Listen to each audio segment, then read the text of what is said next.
Didn't build a 7-figure business by being lazy. You built it by being the person who figured things out, who moved fast, who held the threads, who made the calls.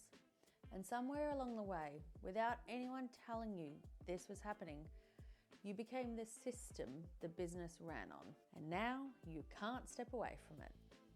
Not without things breaking, not without your phone going off, not without coming back to a stack of decisions that waited for you, because the business doesn't know how to make them without you. Decision fatigue, the kind that makes founders feel heavy and mentally crowded all the time, is not a discipline problem. It's an architecture problem. Your business is not sending decisions back to you because you're doing something wrong. It's sending decisions back to you because it doesn't have anywhere else to send them. You are the system. And that distinction is everything. Because if it's a discipline problem, the solution is personal. Try harder, do better, be different. But if it's an architecture problem, the solution is structural. And structural problems have structural solutions. That's what we're building today. So if you've tried to delegate and it hasn't stuck, I want you to sit with this question before you assume it's a systems problem.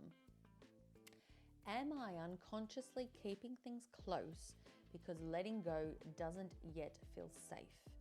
Not a judgment, an honest question. Because the answer changes the work. Okay, so here's the framework. And I want to be clear right away. This is not a 60-page SOP that collects dust. It's not corporate processes for the sake of process. Decision architecture is the structure that answers 5 simple questions. Who decides? What's the standard? When does this need me? When does it not? What can move without me? When those questions are answered in the actual operating structure of the business, not just in your head, the noise gets quieter. Layer 1, decision categories. Not every decision belongs to you, but in most founder-led businesses I've worked in, that's never been defined. There are founder-only decisions, major positioning shifts, pricing philosophy, senior hires, partnerships that shape the future of the company. Those do belong with you. Then there are leadership decisions, things your senior team should own with clear criteria. Then there are team decisions, things that should just move without discussion. And then there are default decisions, things that should never require a conversation at all because the answer has already been made, it just hasn't been written down. So your first step, sort the decisions. Ask yourself, when something comes back to me, is it because it genuinely needs my judgment or because no one knows the rule? The second one is where the leverage lives. So layer 2, decision rights.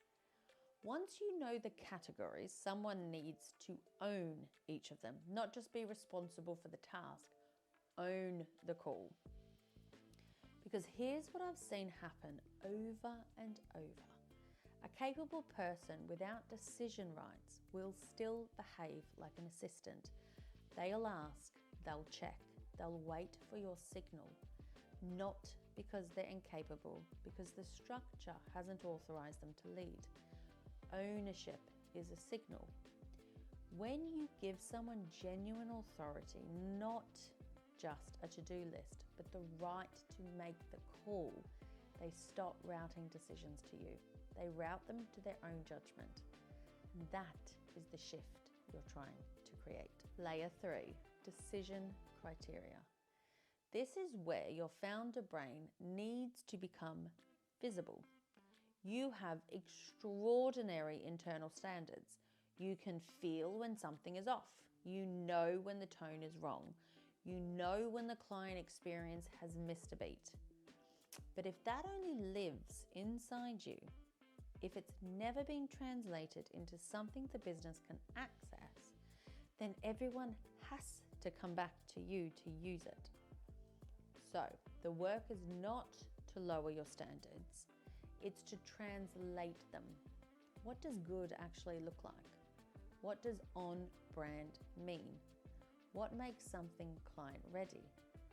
When you answer those questions, even briefly, even imperfectly, you give the business a way to hold your standard without draining your time. Your instinct becomes operational. That's not removing the magic. That's teaching the business to carry it. Layer 4, decision cadence. Not every decision deserves immediate access to your energy. A lot of founder fatigue actually doesn't come from big decisions. It comes from constant micro interruptions. A message arrives, you answer. A question appears, you switch. A query comes in, you pause your own work. All day, your nervous system is being pulled out of depth and into reaction. You don't have to be available to every decision the moment it appears. Some decisions belong in a weekly review. Some belong in a team meeting. Some belong to a CEO day where you're doing strategy, not responding to noise. Building rhythm into the business, regular cadences, defined communication windows, clear times for decisions to be brought is one of the highest leverage things a founder can do. Because a business without rhythm will always feel louder than it needs to be. Layer 5, escalation rules. This is the final layer. This one is simple, but it changes everything. What actually comes to you. Not everything, not nothing, the right things. You might decide, bring it to me if it affects revenue over a certain threshold.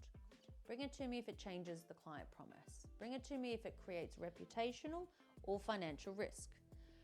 Bring it to me if the team has worked through the decision framework and still needs founder judgment. That is a completely different invitation than bring it to me because we're not sure.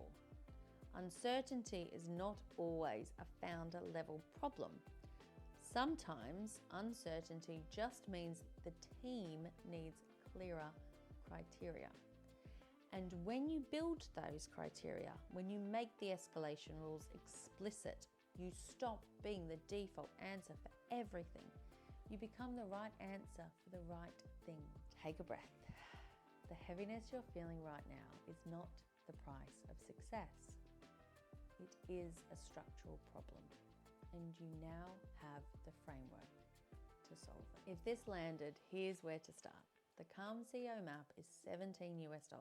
It's a working document, a map that helps you see exactly where your business is still using you as the system, where the decisions are living, where the friction is sitting, what the container needs to look like next. A lot of founders tell me it's the first time they've seen the whole picture clearly. The link is below. And if you need immediate space, if the noise is loud and you want to reset your CEO energy today, the 7-day CEO reset is completely free. An email sequence designed to help you clear the mental clutter and come back to what is important. The link is also below. But before you click anything, just sit with this one question. Where is the business still using me as the system? Not with judgment, with curiosity. Because what keeps coming back to you is almost always showing you exactly where the next layer of structure needs to be built. As always, I'll see you in the next video.